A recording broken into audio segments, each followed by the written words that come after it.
episode of Canucks Conversation brought to you by the great folks over at the Vancouver Bandits today. Whoa, almost missed that up there. The Vancouver Bandits are back in action this year in the Canadian Elite Basketball League and are off to a great start to the season. Playing out of the Langley Event Center, the Bandits have 4 home games in the next 2 weeks. The Bandits welcomed Ottawa for the Indigenous Celebration game last Saturday, June 22nd. And on June 29th, just a few days away, folks, catch the Bandits against Edmonton in the Filipino Heritage Game. On Canada Day, Monday, July 1st, the Bandits will wear a limited edition Terry Fox-inspired jersey in support of cancer research. Tickets start at just $20 to get your hands on yours. And for more info, go to, and get ready for this URL, it's one of the coolest I've ever seen, thebandits.ca. My name is Dave Quadrelli. That is Harmon Dial. This is Canucks Conversation. And right before we went to air, the NHL announced some rule changes for the 2024-25 season, making this busy edition of Canucks Conversation even busier. We're going to be joined by Frank Seravalli in a matter of minutes, but Harmon, I will read these to you, the rule changes, because this is breaking news. You know what we need, Grady, is a breaking news button. Producer Grady Sass. We need a breaking news button. I actually got one. Oh, do you want to hit it? It's not in the StreamYard, so give me... Can you... No, you don't need to do it. Just mimic it with your voice. Breaking news. There we go.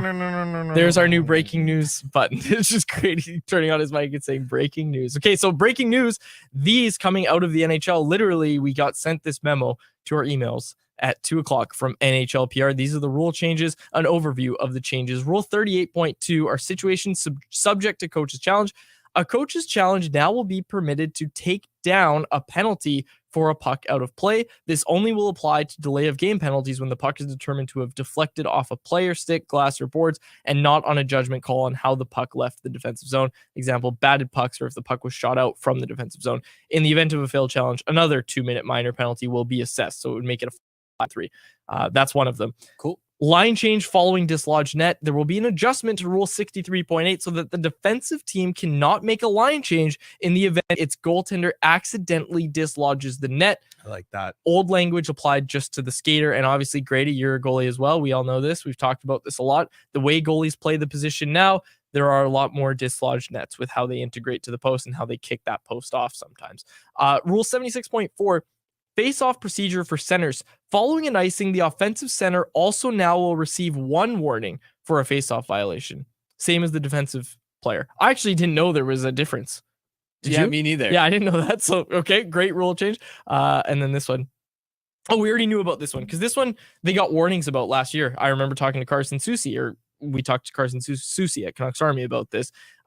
The player sitting on the boards, you can't have a leg up on the board. So that's now in there. Rule 75.3. The referee will provide the offending team with 1 warning regarding players sitting on the boards. After 1 warning, and they'll also advise the other team. After 1 warning in a game for either team, the team precipitating the warning will be issued a bench minor penalty for future violations. Could you imagine a bench minor for having your leg on the boards in like a really high stakes moment? Tyler Myers would get that penalty for sure. Long legs. If there was one Canuck that you had to pick to, especially because I'm not gonna lie, how many times does Myers just end up in a spot where because he looks big, he ends up looking guilty and maybe gets a penalty where he doesn't deserve it? He's got those bigger legs, right? You know who's not gonna get called for that is Connor Garland. Ref's gonna squint, take his leg off. As soon as the ref's looking in his direction, he's got it. See, that's the thing. Ref would see Tyler Myers' leg out of his peripheral vision. Like he'd just be skating and not want to see it, but see it. And he'd be like, oh, I got to call that. So, yeah. And it's funny. Carson Soucy was the guy that said he got the warning. So our theory so far checks out. Okay. It's a very busy edition of Canucks Conversation. Like I said, Frank is going to join us in a matter of moments here. We've got a lot to talk about. We've got free agency. We've got the draft. Like I said on our last episode, I'll reiterate it for everybody. Our content plan. Obviously, we have our episode today. We're going to talk about free agency a lot. There was a trade yesterday that came down with Jake Wallman going to the San Jose Sharks. We're going to talk about that. It's going to be kind of the subject of our poll question. And then, of course, we're going to have anyone else. And, of course, we're going to talk about the Florida Panthers and Roberto Luongo winning the Stanley Cup. It's a very, very busy show of Canucks Conversation. So let's get into it. Is Frank here? I can never tell anymore. I hate when I can't tell if the guests are here. Nope. Okay. No sign yet. Frank will be here soon. So let's talk about the Panthers and Luongo winning the Cup. This segment, let's make this segment brought to you by our friends over at Four Winds Brewing, more specifically, Greg. Brewed in memory of former owner Greg Mills, Greg is a solid West Coast IPA with notes of citrus, resinous pine, and a solid malt backbone, about as West Coast as an IPA gets. Greg can be found at most liquor stores across BC, and if you don't see it at your local bottle shop, ask them to bring it in or order it for home delivery through the Four Winds online shop at fourwindsbrewing.ca. Classic West Coast IPA. Love it. Four Winds Brewing, locally owned and operated in Delta, BC. Okay, Grady, hit us with whatever photos you got of Roberto Luongo winning the cup, because oh my goodness. Look, I'll be honest. As the series went on, I wasn't rooting for the Oilers necessarily from the start. Like, we went over this. Feels like forever ago, but I really did want them to win Game 7 because the Oilers? Yeah, dude, you come back down 3-0. That's your legacy. Like, Connor McDavid needs a legacy, right? Coming back down 3-0. He had the best playoff performance we've seen in a very, very long time. Anyone the Conns might deserve to win it, but that would be the only way I think I'd be okay with seeing the Oilers win, is if they came back from being down 3-0. Like, you deserve it if you do that, in my mind. Sure, but I simply think Florida was a better team. Yeah, they were. Heading into the Cup final. They're just a deeper team. They defend a little bit better. They are deeper with their lineup. And for as crazy as Edmonton's comeback was, you sort of saw it in Game 7 too, where the Panthers got 2 leads and then they were stifling defensively. They didn't give the Oilers a ton. And yes, Bobrovsky was good, but he didn't have to be exceptional. Even the Oilers' best chances in and around the net, where they were scrambling and it was like, oh, McDavid had the puck right in front, there's always a Florida skater, whether it was a forward or defenseman, tying a stick up, boxing a player out, blocking a shot. Even Edmonton's most dangerous looks, a lot of times they didn't actually get on goal to where Bobrovsky had to make a 10-bell save. Yeah, and ultimately that's what did it for them, right? Is they were the better team all throughout the playoffs, top to bottom. Like, I saw the tweet, someone said someone's watching hockey for the first time and thinking Matthias Janmark and Cody Ceci are some of the best players in the world. Well, it's because they were great in Game 7. I know, and it's funny because Ceci has that Mr. Game 7 reputation because he scored in Game 7 against the Canucks, and in one of Edmonton's earlier playoff runs, he had a big moment against LA in a Game 7. So it was hilarious seeing that amazing stretch pass with the saucer there. But I also think one of the big keys there was, with Florida, finally they got somebody other than Barkov really firing offensively, because it had to be Florida's depth that made the decisive difference. They weren't going to win the matchup at the top of the lineup. So for them to get production out of Verhaeghe and Reinhart, who'd been pretty quiet the last couple of rounds, was massive. It was either going to have to be those two guys or a Matthew Tkachuk to really make the difference. And then credit, of course, to Barkov and Forsling as well for being airtight defensively. Edmonton needed more from Draisaitl too, and I'm curious if anything came out about him playing through injury, because he didn't look 100% in terms of his Draisaitl. Yeah, stuff did come out about Draisaitl. He had the broken rib. That was our pals over at Oilers Nation that reported that, and further, they reported that it specifically happened when Tyler Myers hit him in round 2. It was a Tyler Myers hit. We had it over at Canucks Army. See? Oh, wow. Yeah, broken rib by Tyler Myers in round 2. So watch out when the Chaos Giraffe comes. Right. Canucks left their mark. And McDavid also had the abdominal injury as well. So, yeah. I also think one of the things that we talked about with the Edmonton series, even originally, was the idea that as the deeper series goes, there are going to be fewer penalties called. Mm-hmm. I think that really played into Florida's favor as well, because their special teams have been kind of shitty, but only, I believe, 1 power play on each side. As much 5-on-5 hockey as possible that favored Florida. Yeah.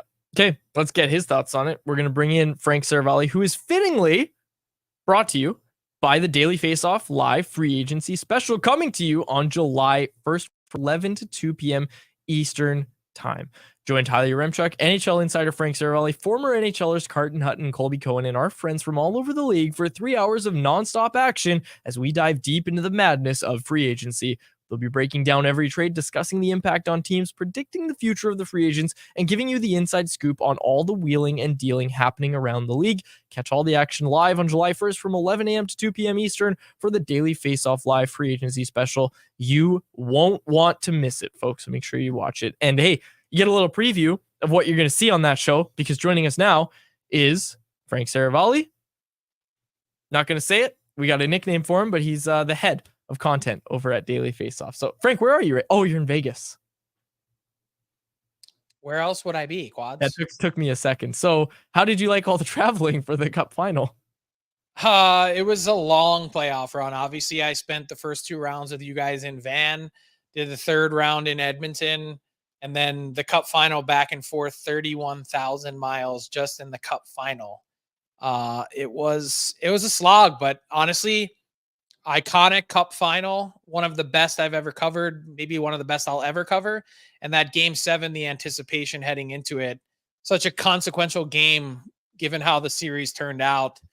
Maybe one of the more consequential NHL games I'll ever be in the building for. As you kind of reflect on it a bit, what was the biggest thing you'll take away from these playoffs and from the Cup final? Actually, Harm just hit on one of them, and that was really how the referees put their whistles away. Certainly in Game 7, we knew that was going to be the case when the 2 guys were named to call the game. I thought that was hugely beneficial for the Panthers. And it's also, that's not really anything new either. Like, statistically, it's been covered of how the later a series goes, the fewer penalty calls there are. The later a playoffs go from round 1 to 4, the fewer calls there are. And that hurts for a team like Edmonton that had been so lethal on the power play and just had a really odd playoff run on the power play. Like, at varying points, they were the Harlem Globetrotters, or on the other pole, they were a team that, couldn't score into the ocean and were 1 for 16 stretches, which is kind of hard to believe.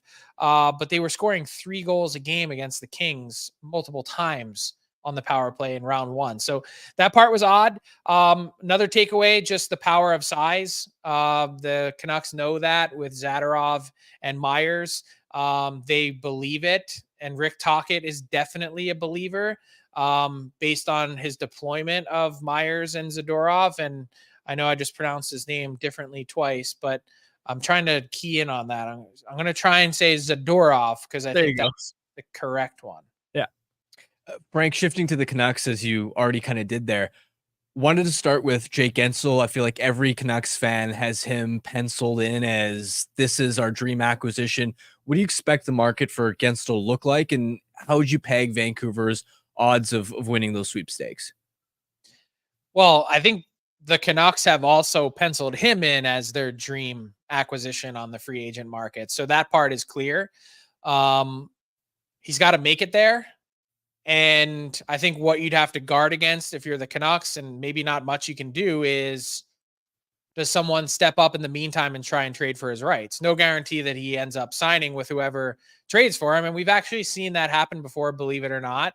I covered the Philadelphia Flyers when they traded for Dan Hamhuis's rights, of Vancouver connection, of course. And then they weren't able to get a deal done and sign him, which is kind of funny. What did they give up for him? I don't remember that trade. Yeah, sometimes that happens because you don't remember it because he didn't end up signing there and never played for them.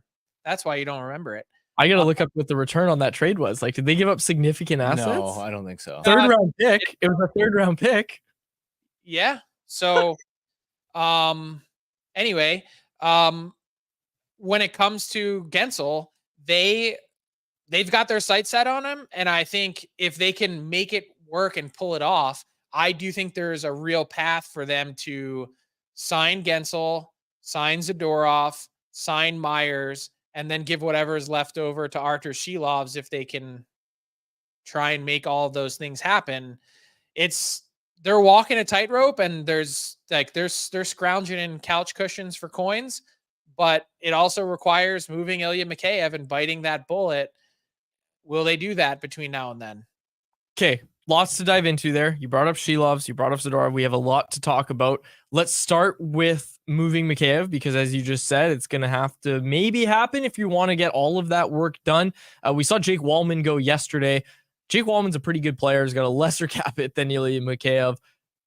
It's going to cost at least a first-round pick to move Ilya Mikheyev on the trade market. Do you think it's going to cost more than that? I'm going to say no, it's not going to cost a first-round pick to move Mikheyev. Not going to cost a first-round pick? Okay. Why do you say that? Because the Jake Wallman deal yesterday is going to end up being an outlier. That's what I truly believe. A bunch of teams were surprised that that's what the cost ended up being.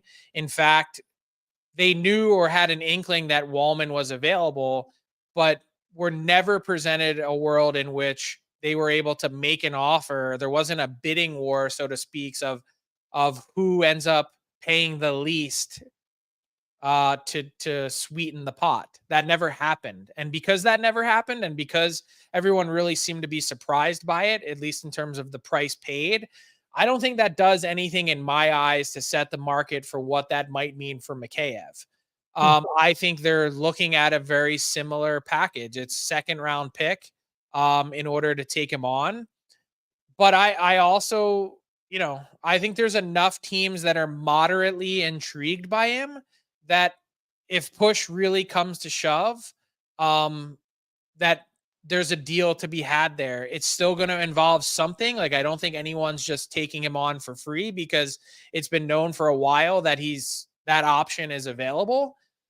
The question is, will the Canucks be desperate enough with all of these other things coming together to want to do that? I think it's a possibility, but it's all going to depend to start on Guentzel. Can I just ask you about Guentzel? Like, were you gonna ask about Guentzel? Because that's the thing I'm really curious about, is when it comes to working out something with Guentzel, is it more of a, okay, we're going to make sure that we have the highest bid, or is there a limit to what the Canucks want to do? Because they're like, okay, well, we have to do the other stuff as well. Like, how serious are the Canucks about this? I know the Canucks aren't going to $10 million. So that is probably a non-starter. That's actually the doorbell to my room ringing. I know the Canucks are not getting to 10. However, I think they're solidly somewhere in between 9 and 10. And the fact that they would have to do 7 years, most likely, unless they can work out a sign and then trade with the Hurricanes, that my prediction, my guess is, if he is in Vancouver, is that it'll be somewhere right in that range, real close to 7 times 9.5, that provides them enough of a buffer between whatever the Canes were offering with the 8th year and what the market would bear with the 7th year, to have both a really competitive offer, but also a competitive team and some familiar faces around Jake Guentzel that would make all three of those things make it really appealing. Who do you think some of Vancouver's plan B targets might be, whether it's on the free agent market or on the trade market, for a top 6 forward if they strike out on Guentzel? It's a hard question to answer. I don't know what their plan B is. I just know their plan A. Does a Marty, is it possible to go back and circle back to the Marty Necas conversation? I don't think they're kind of in the authentic list of the last 3 to 5 candidates to land Necas, but I think they're probably keeping close tabs on it just in case. And I do think he also has some potential game-breaking, genes in his arsenal that I think would make it really intriguing from a Vancouver perspective. I also just don't think they have the wherewithal or assets to get it done. Frank, why hasn't a contract been done with Arturs Silovs yet? Well, because of all the things I just mentioned. You can't go out and pay your goalie and then take away from money that you might ultimately need when you have Thatcher Demko, and you could probably just find anyone. Does that make any sense? It absolutely does. I'm leading into the offer sheet conversation because you made waves when you talked on Scaris and Price about the idea of a team offer sheeting Arturs Silovs. Frank, about it at Canucks Army today, and I'm going to read you a comment from one of the readers, because when I wrote about it, I was talking about how, yeah, this is a thing that absolutely could happen. Offer sheets don't happen often. They definitely don't happen often for goalies. The last goalie to get offer sheeted was Arturs Silovs, who also once said that he thinks Arturs Silovs is going to win the Canucks a cup, but that's beside the point. This was the comment. I have to find it. Sorry. Yeah, here it is. Yeah, this might be a slightly more serious concern than you're giving credit to. A lot of teams in the league are really desperate for a goaltending upgrade, and some of them have a lot more cap flexibility than the Canucks. If a team like Utah, Detroit, or Chicago, all of whom have lots of cap space to work with, rolled out a 3-year, $3 million offer to Silovs, could the Canucks honestly afford to match that? If not, they would just get the paltry compensation of a second-round pick, which is a fairly unappealing return for a guy they clearly like. He went on, that's Chris the curmudgeon from the Canucks Army comment section, but is he onto something there? 100%. I actually don't think it would take even $3 million for the Canucks to not match it. Depending on the timing of this and the dominoes and the order in which they'd fall, I think even getting Silovs to $2 million is going to be a stretch for them to pull off.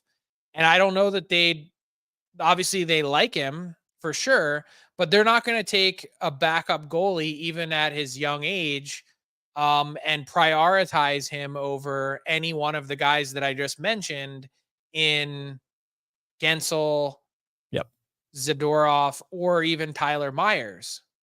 And I can't fault them for that. That's how I view it, which is why I think he's the one offer sheet candidate that they should be concerned about and should be susceptible to, because exactly that.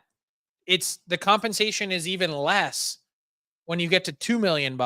If I don't have the sheet in front of me, what's the compensation for $2 million? It's a third-round pick. And what's it for $1.99 million? Third-round pick. The range is 1.5 to 2.7 or 2.8. Okay, so like third round pick, like that might be all you have to give up to get him. But theoretically, unless the Canucks get a deal done, like the timing of this is super interesting because they'd need to get a deal done with Gensel real fast, get a deal done with Zador. Like, so if you're thinking about the pecking order and how this timing wise would need to play out, they need to have some kind of reasonable assurance that they can land Gensel. Then they need to go back to Zadorov and hammer out a deal before he makes it to market. Give whatever's left over after all three of those things to Tyler Myers. And then after all those things are done, once you get Gensel done, then go back to Silovs and say, here's what we can give you. Please hurry up and sign on the dotted line before you can sign an offer sheet from someone else. Unless I'm missing something. That's how I view the timeline. Yep. Going back to Zadorov there a little bit, what's the latest you've been hearing on him, and how likely do you think it is that he'll remain a Canuck for next season? I think the interest is there. I think this is a giant game of chicken, Harm. I think as much as the Zadorov camp wants to talk tough, you can say what you want about what you want to get. But if you don't take what's on the table for you, you better go out and then over deliver on the other end on the market. And I've said this to you guys from the very beginning. I know that Zadorov thinks or wants and has tried to wish it into the ether by speaking it into the universe that he's a top pair defenseman. He just isn't. I think there's too many teams uniformly around the NHL, now potentially staring down his sixth different team that know that that's not the case. And, you can want and say what the market is, but you better deliver if you walk. Think back to another situation that played out. Same agent, Dan Milstein, with Evander Kane and the Oilers.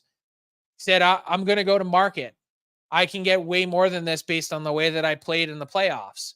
And he had to come back, tail between his legs, and do the deal with the Oilers because the 4-year deal, because that was the best offer that was on the table. So this is how it works when it comes to free agency. Like, I could want to be 170 pounds and have 2 Swedish models for girlfriends and drive a Ferrari and have all these things. all the wants and wishes and everything are great. But no matter how many times you speak it into the ether,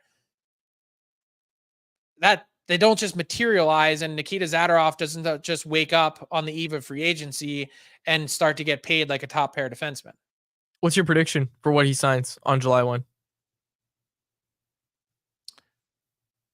I'm going to answer it from my perspective because I don't know how to predict it, because it only ever takes one team, and that's the other part of it. Maybe they have one team that they know is going to do it, and maybe that's what they're leveraging the Canucks on. But since he wants to be there, I would be comfortable signing him to 6 times 4.75.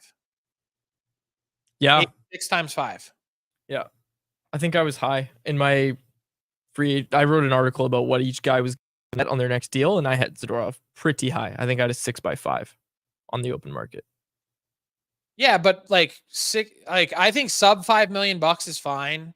And I'd be willing to stretch a little bit on term because I don't think he's going to age poorly. Big guys generally don't. Look at Tyler Myers. People were griping about that contract at the beginning, and now you're like, oh, I'd like to see more of him. Quads new. If they do miss out on Zadorov, is there a number 4-5 defenseman that you think they might covet on the free agent market as a sort of check down option? Maybe like a Brendan Dillon or Joel Edmondson. I could see Brendan Dillon for sure. That would make a ton of sense and fit. Joel Edmondson, the physicality is great, but I don't think he moves as well as Dillon. That's just my own personal opinion.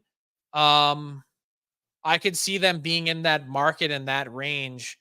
I don't think they'd be as impactful or effective as Zadorov, but sometimes, you can't get everything in one summer, which is really what the Canucks are trying to accomplish with the laundry list of names that we've talked about. Frank, thanks so much for doing this. I'm going to leave it open to you. These rule changes, anything you want to talk about before you depart? No, I'm just looking forward to seeing how this draft board shakes down on Friday night. I think this is going to be one of the most fascinating first rounds we've seen in years. You've got a great player in Macklin Celebrini at 1. Does the draft really start at 2, or does it start at 4? How many top 10 picks will end up being on the move? Because this draft, maybe more than most that we've covered, beauty's in the eye of the beholder. And there's a bunch of teams that if they see the board fall a certain way, they're like, I'm going to trade down. Like, I don't have to pick here. I could probably get the same guy 5 or 8 picks later. And there's going to be a real interesting value proposition for a couple teams. I'm looking forward to it. I think we're just going to see some more movement. Teams have money now. It's going to be a fun off season. And unfortunately, it started on June 25th. So anyways, Franks, thanks so much for joining us. We really appreciate it. See you guys. There he is. Frank Seravalli. You can find him on the Daily Faceoff Free Agency Special on July 1st. Okay. We've got a few things to take care of here, Harm. Did you want to say anything else about the Panthers before we get into this poll question? No, let's move on. Okay. I think we talked enough about the Cup final. For those wondering, I had some Luongo photos, but maybe we'll just bring them up in. Let's do it in anyone else. Yeah. For those wondering, we didn't do too well in the Game 7. Well, I didn't do too well in the Game 7 Daily Faceoff Playoff Parlay Challenge. I picked all Oilers. Do you think you're over gonna, 5.5? Since the series went to 7 at least, how are you looking for your potential bonus there? Oh, good, really good. Like Yeah? Canucks Army. Not to get too into it, but really good, really good. Yeah. A lot of people reading Oilers Nation. A lot of people reading Canucks Army. So were you panicking when they were down 3-0? No, because I ultimately, sorry, Oilers fans. Ultimately, don't clip this, Jacob. Ultimately, this is the best. This is the best outcome for me, right? Because they thought they were getting swept, obviously. Then they storm back, make it a super interesting and entertaining series, and then they lose in Game 7. So now, now you have all these questions of like, you heard the Leon Draisaitl discourse already about his contract? That took a day. Like, this is awesome. This is great. This is awesome news for me. But anyways, yeah, it's good stuff. Owner Quads is cashing his checks in. Owner Quads is very happy. Someone just accused you in the chat of being an Oilers homer, so now it's starting. I know. No, someone said someone called you a diehard Canucks fan and said that I'm a I'm a piece of crap for not being a diehard Canucks fan. And then Karan said, do you watch the show often? Yeah, I was going to say. I said, shut up, Karan. I'm the most impartial non-Homer media member there is. Yeah, I'm definitely the Homer, and Totally. Quads is always the voice of reason and objectivity. Dude, Harm's the Jim Matheson of the Vancouver market. I really like when people just screw up our whole dynamic. Like someone on Twitter was like, I don't know how Harmon puts up with analytics geek Quads. And I'm like, I don't think you've listened or watched the show ever. But yeah, Harmon is a true diehard. I love it. That's what he said. And that's Brandon, the guy with the Tommy Wiseau. Remember when we talked about Tommy Wiseau? It was Brandon. Brandon's a regular listener of the show. I thought he was more so pointing out that I was upset the Oilers lost. Oh, yeah. I wouldn't say upset. I was just like, I don't root for teams usually, but I was kind of hoping to see the Oilers win. It would have been a good storyline. Come on, the reverse sweep, it would have been awesome. It would have been a cool storyline. For but McDavid's legacy, I can get behind that. Yeah. But I also now really look forward to the fact that he doesn't have still doesn't have a cup yet. So there's to it. That narrative is in storyline to follow for years to come. He needs the Stanley Cup. Yeah. And also, I will say all the feelings of like, oh, it would have been cool to see the Oilers win. That all went away when I saw Roberto Luongo lift a cup. Yeah. Like that was like my favorite player growing up, right? Was Roberto Luongo. So to see him win the cup, that was amazing. So yeah, very happy to see that. So I don't care. That's what I should have said. I don't really care who wins or loses. I was really happy to see Roberto Luongo win the Stanley Cup. And the Beer Baron in the chat, props to Vancouver's own Sam Reinhart on scoring the Stanley Cup winning goal. K-Town Chef, got to be honest, I don't give two shits about McDavid's legacy. Well, yeah, there's that too. I'm just saying as a hockey angle as a whole. Totally. Right? Yeah. And hey, Especially Sergei Bobrovsky might be a Hall of Famer. Right? Yeah, I think Can we agree on that? Yeah. Might end up going there. Two Vezinas, Stanley Cup champ. If you choke and your team loses on a reverse sweep in the cup final, see you later. You're not in the Hall. I pulled up some of these Luongo photos. I love it. Back to it here. Yeah, Ryan Kessler commenting Ryan Kessler. there. Yeah. Hey, speaking of shouldn't be in the Hall, Colin Campbell. Did you see this? Yeah. Colin Campbell in the Hockey Hall of Fame. We don't have to talk about it for long. Shouldn't have happened. Alex McGillney still isn't in the Hall. Keith Tkachuk's not in the Hall of Fame.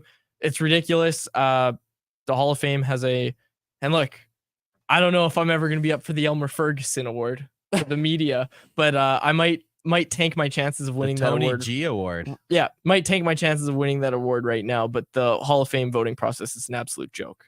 Like I think everybody knows that, but Shea Weber's case was kind of dicey too. I have no problem with Shea Weber being there, but first ballot, right. We're talking first ballot. Like, is Shea Weber a Hall of Famer? I think so. Ultimately, I think he deserves to be there. Sure. I think at least there's a conversation. Colin Campbell shouldn't be in the Hall of Fame. Yeah, no. And it's just He sat on the committee for a while. It's like they're electing one of their own guys in. Like tell me that's not a conflict of interest. Yeah. Wyatt tweeted? Wyatt tweeted something. I'm just trying to find it here. Yeah, I'm trying to find what he tweeted because it was really good. Could do a whole episode on that with Wyatt. Well, Wyatt has a lot of thoughts. Here it is. The whole McGillney factor too, right? Wyatt's not getting the Elmer Ferguson either because he tagged the Hockey Hall of Fame in his tweet. The Hockey Hall of Fame voting criteria. Are you a top player? Did you play with the Oilers in the 80s? Did we once crush beers together and barely remember how we got home? Did you send me signed merch for my grandkids? It's a joke. Like, it's a joke, man. Alex McGillney should be in the Hall of Fame. I know. Wild. And it's not even about Alex McGillney with the Colin Campbell thing. Like, Colin Campbell shouldn't be in the Hall of Fame. That's an independent statement, right? Alex McGillney should be in the Hall of Fame. Should have been in it a while ago. I made the point that you can almost put McGillney in as a builder because of what he did defecting over from Russia, trailblazing the pathway for future Russian players escaping the Soviet Union, right? So, like, statistically, he should be in. Now, I've researched this a little bit, and apparently one of the reasons why is because he's not very receptive of being awarded things out of North America. So I think there was like a conversation at one point, hey, Alex, would you be interested in this? Mike Harrington from the Buffalo News wrote about it and essentially just gave them the middle finger. So you know how the Hall of Fame is all about class and integrity and all that, those buzzwords, right? Also, so you could see them totally said, all right, screw this guy. Friend of the show, John Scott. We love John Scott on this show. Remember in 2016? Colin Campbell was like, are your kids going to be embarrassed that you're going to the All-Star game? Screw you, dude. Like, that's the word I'll use. But no, I have no time for this. Yeah, we had to bring it up about when you brought up people undeserving to be in the Hall of Fame. I wasn't even going to talk about it, but like it wasn't even on my show prep thing, but I ended up talking about it anyways. Should we get to the poll? Yeah, let's get to the poll. Okay. The poll question is made a little bit obsolete by that Frank Seravalli hit, but it's still brought to you by Bet365, and we're going to talk about it. We're asking, with the Jake Wallman trade yesterday, where for those that didn't see it, Jake Wallman got dealt for a second-round pick. He's a solid defenseman, like a top 4 defenseman with a lesser cap hit of Mikheyev for 2 years. He got sent out for a second-round pick, which made me think immediately, okay, well, Mikheyev's going to cost at least a first to move. Frank disagreed a little bit, said he doesn't know if that's going to be the case. But I asked, would you be okay with trading Ilya Mikheyev if it cost a first-round pick to do it? 87% of people say no, just keep him. 9.1% say yes, but just a first. 3.9% say yes, would even do more to make that deal happen. I'm with the 87% here. I wouldn't do it if it cost a first round pick. You keep Mikheyev.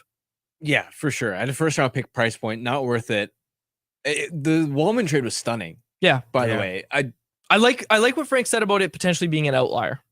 Yeah, and you have to hope it is if you're the Canucks. You really do. It's an outlier because I actually look at that contract and go, he can live up to it. Mm-hmm. Like that's not. I don't even look at that as an inefficient contract. It's not a cap dump.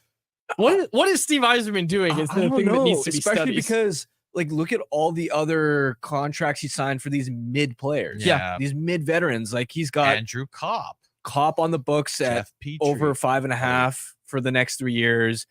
Ben Sherratt's still on the books for another 2 years. Justin Hall, by the way, signed. Yeah, that's who I was thinking. 3.4 million times 2 years still left. He was a number 7 defenseman for them. You know what? None of those guys barely could get into the lineup, and it's like if you were gonna pay the price, at least get off of like a Hall. Yeah, right. A guy who's I absolutely agree. I don't want to say useless sounds mean, but he was your 7th. Worse than Jake Wallman. Whereas Wallman, at least, he struggled a little bit this year, but he was playing in a top pair role with facing some of the toughest matchups in the NHL. You know what they don't do? Those guys you listed, they don't dance on the ice. Steve Yzerman don't like that. I'm just kidding. I have no clue how Steve Yzerman feels about that. He's got to be gearing up for a Stamkos or a Gensel. I would love if they lose out on both. They move this good player. Like I don't understand. Yeah, because that's the thing is these moves shouldn't be happening as much because now teams have cap space. Right. But you're also in an environment where there are fewer bottom feeder teams that are like, we'll take your bad contracts on. And this is where the landscape is a little bit different. I don't think it'll hinder the Canucks too much because Mikheyev isn't a total dead weight. As Frank mentioned, there are some teams that will look at his track record and go, maybe he can bounce back and be a useful third liner. But there aren't as many teams out there that will be like, we'll take on a complete anchor of a contract just for sweeteners. Simply because, I mean, you look at like Arizona was in that boat before. Now that they're in Utah, they're probably getting out of that window. Chicago is going to be less likely to do that because they want to slowly start improving. There aren't many teams that are looking to get to the cap floor right now. So the landscape is a little bit different. But again, I don't think it'll hinder the Canucks too much in Mikheyev's case just because he is at least semi-useful. And that was our poll question brought to you by Bet365, a proud partner of Canucks Conversation. Open an account with Bet365 today and bet on a huge range of markets, whatever the sport, whatever the moment. It's never ordinary at Bet365. Be sure to use code VANBONUS when you sign up for an account. I had a follow-up for you guys on that. Would you be willing to move off Mikheyev with a second-round pick? Because Puckpedia has what it would take to do a cap dump. They've kind of figured it out with an algorithm in terms of what a guy's making, and they have listed as, I think it was like a middle range second round pick. So would you guys package that? I think so. Probably. I think like let's also, sorry to cut you off, Harm. Let's just remember the reason you're doing it is to improve your team. And we were just talking off air about how it's going to be hard to improve on the team that they had last year. And the ultimately, like I look at it, and let's be honest here. Let's look at it this way, Harm. Let's look at draft capital now as a way to improve the team. Because we're not saying it because, oh no, you have to draft someone with that 7th round pick. We're saying a 3rd and a 5th got you Nikita Zadorov in season, right? A 1st round pick got you Elias Lindholm. A 2nd round pick is going to be valuable when you're trying to round out your roster in season, right? So you have to look at it and you have to weigh, okay, when it comes to roster building, because that's what this pick is for. It's not for, okay, we need to draft, this guy out of the OHL that we really like. It's for improving your roster. If you can use 2nd round pick to get yourself that cap flexibility, that's going to let you get Gensel, Zadorov, all of those guys done, and the other pieces that you want to have, if it's going to get you that cap flexibility to improve your team, then you have to do it. That's the equation that you're looking at. You're not looking at it and saying, oh, well, we need to keep this because we want to draft this guy. Yeah, and the more that I've mapped it out, really diving deep into different possibilities of if they go after this target, how much cap space would they have left over, especially now that they have more certainty around Hronek getting done, the more convinced I am that considering how many needs you have and how you're not going to be able to cover it with all of your remaining cap space, that it really should be a top priority to get Mikheyev off the books, even if you have to retain a little bit and maybe you don't move the full freight and maybe that costs you a little bit less assets wise to get it done, but they need some sort of relief, I think, because let's map this out, right? Assuming Arturs Silovs signs a cheap deal, they'll have around $18.5 million left in cap space. And with that, they'll need a winger for Pettersson, an additional top 9 forward, a couple of number 4-5 defensemen, and those could be Zadorov and Myers. They'll need a 4th line center and or Teddy Blueger, and a 6-7 defenseman to replace Ian Cole. So if you map that out, right? Let's say what you could pay guys. Let's say it's a $6 million winger for Pettersson, an additional top 9 forward as well, I should have mentioned, for 3rd line center, or if Suter shifts there, then you need to replace Suter on the wing. If you go $6 million for that winger, an additional $2 million for like a bargain middle 6 complimentary winger, let's say 2 number 4-5 defensemen cost you a combined $7 million. Blueger, let's say, clocks in around $2.2 million, and you got $1 million left for a number 6-7 defenseman. You can fit that under the cap barely. But the problem I see there is you've done that without needing to move Mikheyev. The problem is you haven't actually improved, because a $6 million winger, that's not going to be Jake Gensel. That's going to be, let's say, like a Tyler Toffoli. And yes, sure, you've checked the box of, okay, you've got a winger for Pettersson to play with now, but you also have to remember, compared to the playoff roster, you also lost Elias Lindholm, who, yeah, he was technically your 3rd line center, but he was a top 6 player in terms of overall impact, what he was doing defensively, leading the Canucks in points in the 2nd round.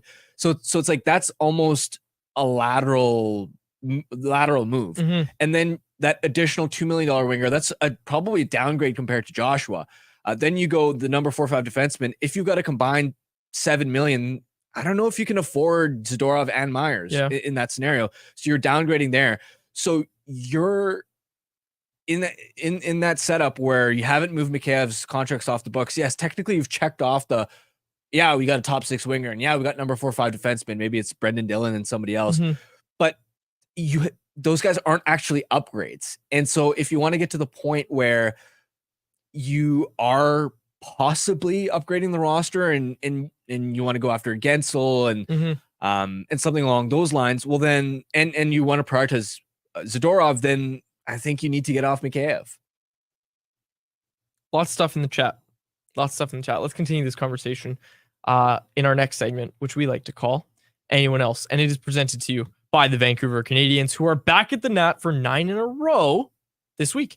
We had the superstar appearance with Orlando Hudson, and fireworks are back on Thursday night. School is out, so check out the Nooner at the Nat on Friday the 28th and a special Canada Day Nooner on Monday, July 1st. Catch fireworks giveaways, Friday Nooners, and superstar appearances all summer long.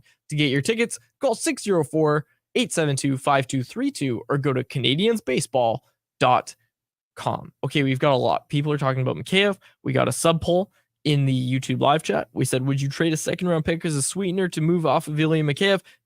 57% of voters say yes, 43% say no. So this is interesting. I like this one from Box Van Gogh.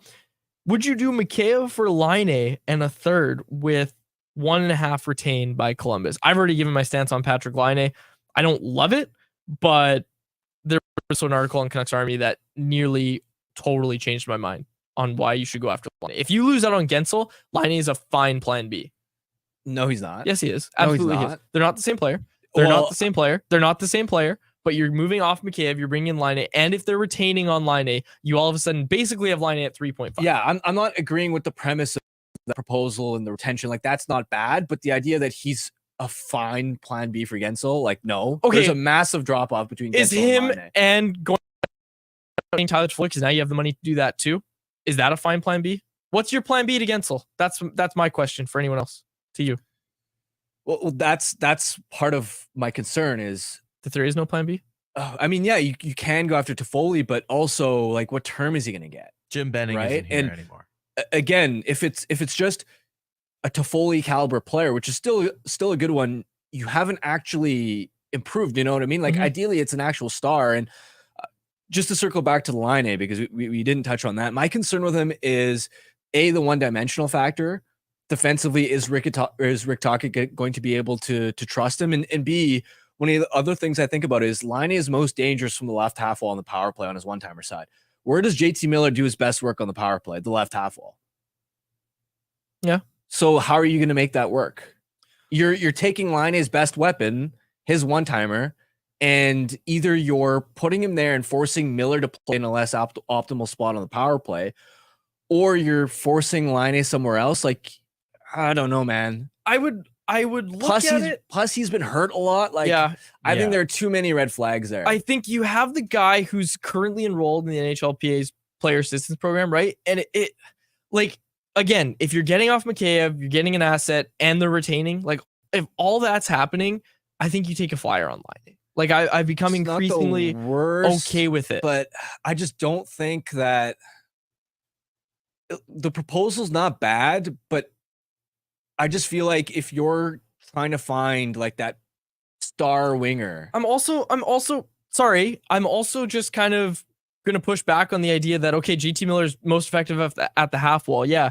And what the hell did it do for the Canucks power play? Well, Nothing. The problem is they don't have the right fourth forward. It's not because JT Miller didn't do his job on left half wall. Like, a big reason why the power play faltered was A, the entries, B, because Pettersson was not even close to himself on the power play. Like, he wasn't a shooting threat. He wasn't really a playmaking threat. We of course know he was hurt, but also they never found the fourth forward. That's the right fit. Also, like, when they had Bo Horvat and they had all of, like, at their best, the Canucks power play is basically right where it was last season. Like, they were 11th ranked. That's where they were. Yeah, but basically all through the Travis Green era. Yes, but what you have to remember is if they were clicking at an 11th ranked clip for the entire season, second half and playoffs, nobody would have an issue. The problem is from the second half onward, it was a disaster. Yeah. I just think there's enough people in the Canucks organization that have issues with how that power play went down the stretch. And, like, look, let's be honest, like, Rick Tocchet doesn't even really like JT Miller on the half wall, right? Like, we've heard that numerous times this year about how teams are defending it and stuff. And I know it gets harder to defend. We've pulled out the whiteboard that one show. It gets harder to defend when you have more movement and you have more guys. But I'm not sitting here saying, oh, you have to accommodate Patrik Laine and move JT Miller off that spot. Is it the worst thing in the world to have two guys who are effective from the same spot? No, I think that can coexist. Like, I think you're a modern age power play. There's enough movement. There should be more movement on the Canucks power play that you don't have to sit there and say, well, we can't get Patrik Laine because we already have JT Miller there. Like, if anything, it's going to make your power play more dangerous to have two guys who are both effective from that spot. Sure. I mean, adding him, yes. I just don't think he's the optimal fit. He's not the optimal fit. Maybe he's a plan C, but he's still. I push back on the idea of you can't go get Patrik Laine because you have JT Miller there. I just disagree. Like, I'm not saying you can't do it. I'm just saying if Laine's work on the power play is some of it is his like bread and gives butter, him a lot of value, and it's not a perfectly compatible fit with Vancouver's first unit. Yeah, then it makes it's not that automatically it's a no, but it's another question mark when you already have a bunch of question marks about it. In my mind anyway. Fair enough. That's fair. I think Laine is a real case to be a bounce back candidate this year. Like I think he is like, where's he been? Winnipeg, Columbus. Like it's hard. It's hard to play in those places. I think he's someone that you have for 2 years, right? You're not going to be able to go sign someone that you think is going to be able to play in your top 6, be a first power play guy. You're not going to be able to go sign someone like that in free agency for 2 years. Tyler Toffoli's not signing for 2 years. It's going to be more than that. So ultimately, I'm saying if this ends up making sense from a financial perspective, I'm totally on board with the Canucks going out and getting Laine because it's a rare opportunity to get a guy who I think is going to bounce back, has a real chance to bounce back in the right situation. Like, let's not forget, he's still pretty young, right? Like, what is he, 26, 25? And he's only, like, that's the thing. Yeah. He's only signed for 2 years, right? Like, he's signed for 2 years. And now I'm getting a little down the road and maybe a little bit ahead of myself, but you want those stopgaps for till Jonathan Lekaramaki's ready, right? Like, you have this guy who's going to play in your top 6. He's 26. He's 6'5". Put it this way. If he's your, like, the second top 6 winger that you're able to acquire, sure. I just don't like, get off Mikheyev. Sure. I'm just saying I don't like him as, like, he's not. We entered this offseason and we needed a surefire, like, guaranteed option that's going to add to the dynamic, creative element of this offense. Like, the Vancouver scoring ability was the biggest sort of issue, and yeah, Laine can check that box if he's healthy and if Rick Tocchet trusts him and if he ends up a fit on the power play. But those are a lot of ifs for my, like, ideal dream target. Sure. That's just what I'm getting. It's a unique opportunity. It's an interesting one. Like, it's because my first reaction when this was all brought up was immediately like, no, I don't want Patrik Laine. But then I read that article written over at Canucks Army, and I honestly totally had my mind changed, but very strongly now I'm ready to defend the organization if they go get him. 5. Like, yeah, in Columbus and Winnipeg, man. No, I'm talking, like, as a player, like, watching him play. I know. He doesn't drive play. I know. He's a get me the puck and I'm gonna blast it, and he's really good at that skill. Like, he's got an unbelievable shot, but he's like another player that, you know how many times I've mentioned that if JT Miller and if Elias Pettersson aren't going on a given night, then that entire line struggles because nobody else can carry the puck. Nobody else can make plays independently. Like, even Brock Boeser, for as amazing as he is, he's more of a pure finisher. And ideally, when the Canucks find, you know, this other winger, it's a guy that isn't purely reliant on somebody else to get them the puck. I worry that Laine is a little bit in that mold of somebody needs to be giving him the puck, teeing him up for opportunities. I'd be so intrigued to see how he improves in Vancouver. Like, I don't want to make a bet per se, but I would hedge a bet that Patrik Laine has one of the best year of his career, probably since his, like, second year in the NHL when he scored 44 goals in 82 games. That's the most goals. It's the most points he scored in a season. I mean, he's had some shortened seasons as well, but regardless, I would hedge a bet that his next season, away from Winnipeg, away from Columbus, you know, if he's moved to a team that actually wants him, that's going to be the best year of his career, other than maybe that one. I could see it. And I also don't think it's a coincidence that his best years were his first couple of years in Winnipeg, right? Like, and then all of a sudden it goes down a cliff. Are we believing that the aging curve for Patrik Laine started at 23 or 22? He's been fine when he's been healthy, but that's another point, is the availability. Look at his games played total. Yeah, that's fair. Okay, I don't know how we got on especially when you have another injury-prone winger who Brock Boeser was healthy this year, but like in years past, he's gotten hurt too. Yeah. Brandon Narayan in the chat here. He's 6'5", sign him. But he doesn't play like he's 6'5". 6'5", Harmon, and then 3 individual comments. 6'5". And then Karan asking if that is my burner account. It is not, I promise. You can see my hands. My hands were up. I wasn't commenting there. It's a great point from Brandon. 6'5". I didn't realize that about 6'5". So yeah. He didn't realize it because he doesn't throw his weight around like he's 6'5". Good point. But hey, it's the age-old question. How would he improve under Rick Tocchet? He was great under Paul Maurice. There's something for you to think about. There's something for you to think about, Harm. He was great under a good coach. Who was his coach in Columbus? Wasn't it Tort? It's several. John Tortorella. Okay, yeah. Supposed to be Mike. Gee, I wonder why Patrik Laine struggled. Who's he been coached by? Okay, it was still Paul Maurice. Okay, yeah. Goes to Columbus. John Tortorella is his coach. Then it's Brad Larson. Who the hell is Brad Larson? Then it's Brad Larson again. Still don't know who that is. And then it's Pascal Vincent, who mixed in a couple weeks of Mike Babcock in yeah. Gee, I wonder what went wrong for Patrik Laine. Let me see your phone, Patrick. Yeah, exactly. And all it is Fortnite. Yeah, okay, that's the other thing. There's another Fortnite skins. Yeah. Okay. But no, that is I mean, think about it. Alex Taylor. Sorry. Two teams now. Yeah. And I don't want to use this against the guy, but there's injuries there. There's mental health issues there. You just need to make sure where his head is at. And I know he's coming out of the player assistance program, and best of luck to the guy. But that's at his price tag. That's all got to be things that are figured out for first. sure. There's a lot of. I'll also say again, to reiterate, it wasn't a horrible proposal, because again, it's. You get off the cab, totally retain some. But again, there are a lot of risks. Ifs about the player. Yeah. Alec Taylor, is Laine the next Dakota Joshua? Just a little more expensive than Joshua. Okay, let's get to some more listener questions. We really went off on just throw him on the PK. I'm sure it'll be great. That's right. Thank you. Thinking like owner quads. Finally, I love it. Okay. K-Town Chef, it doesn't happen often where a losing team's player wins the Conn Smythe. Would moving that award to the NHL award night fix the issues with presenting it on the ice after the Cup final? I love the idea. I thought about that. Yeah, no, don't present it. I like it, because 95% of the time it's going to be a guy on the winning team.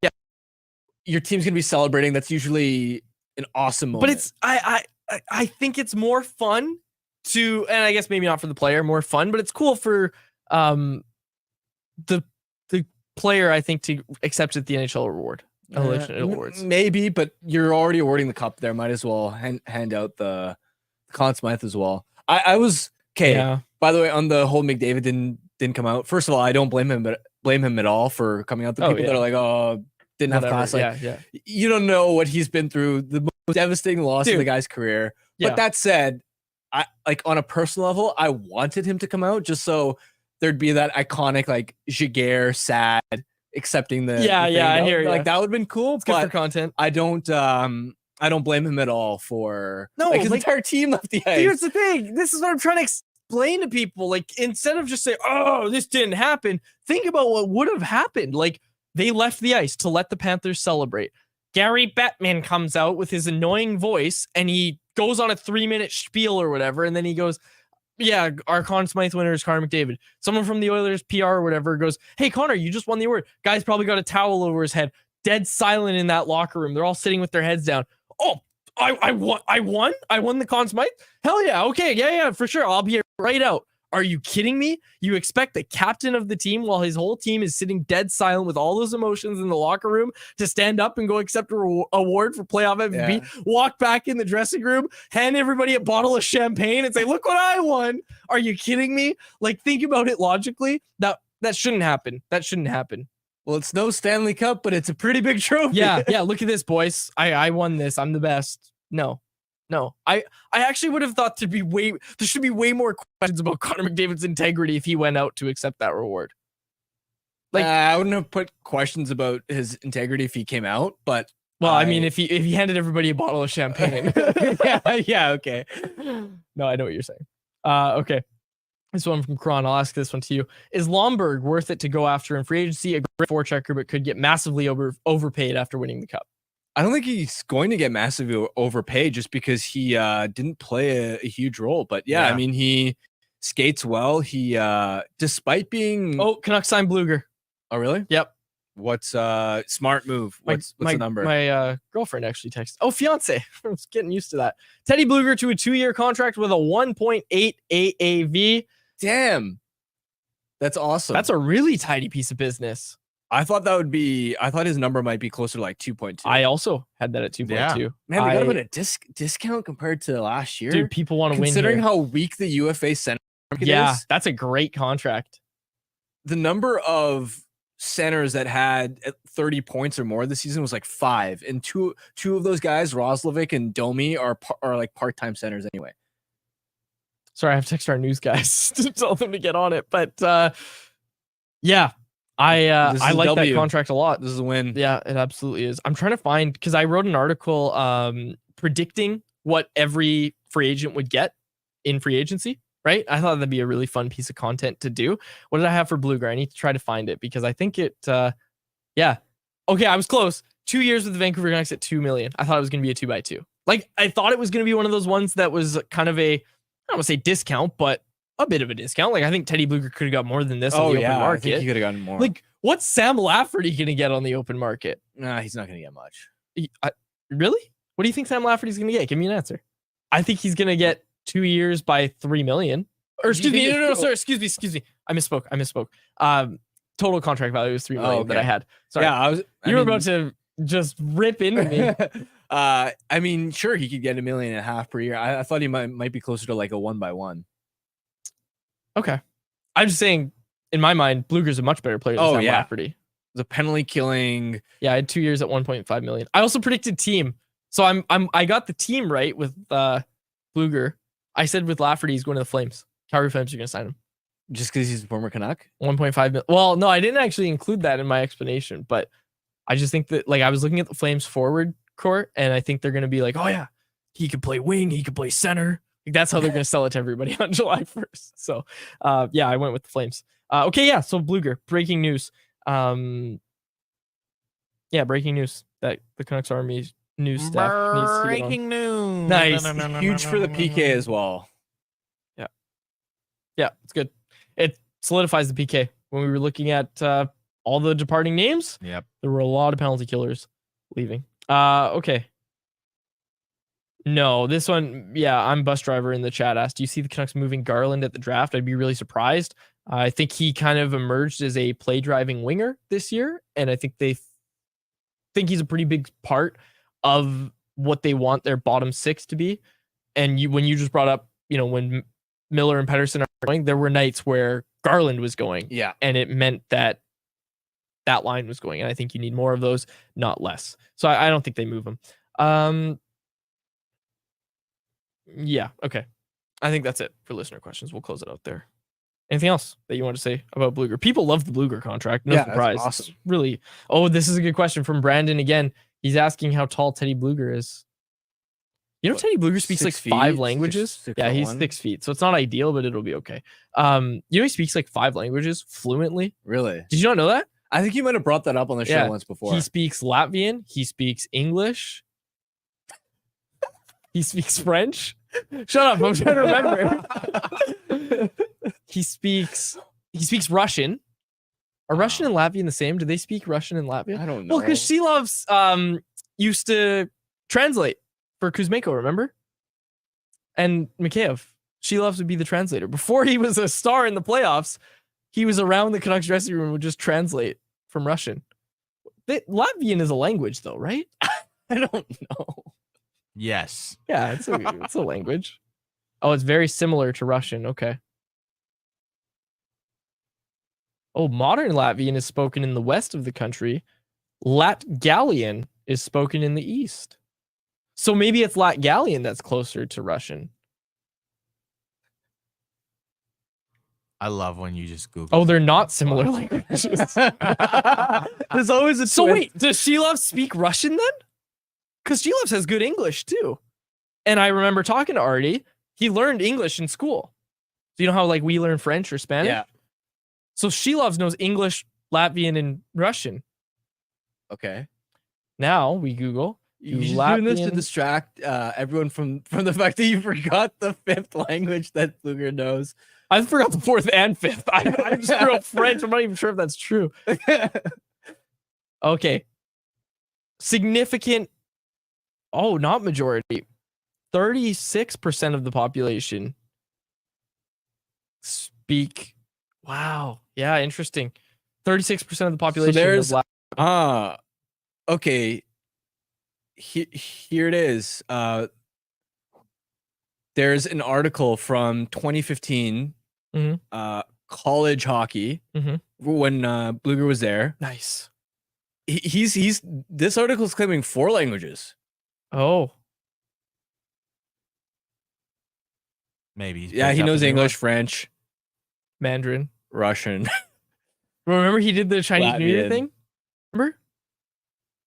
No, I don't remember. They did a video. He went to the I don't eat down here. What's the place called? It's a famous place. And the owners did a video with him. And they were teaching him Mandarin, and he was like speaking without an accent. And they were like, "Whoa." Like they were really impressed. Okay. I believe you. I know you do. Okay. Yeah, that's a good contract for Teddy Blueger. Good contract for Teddy Blueger, who speaks more than one language. We can confirm that. We know that for sure. But we'll close it out. No, we won't. We'll get to our Bet365 bet of the day.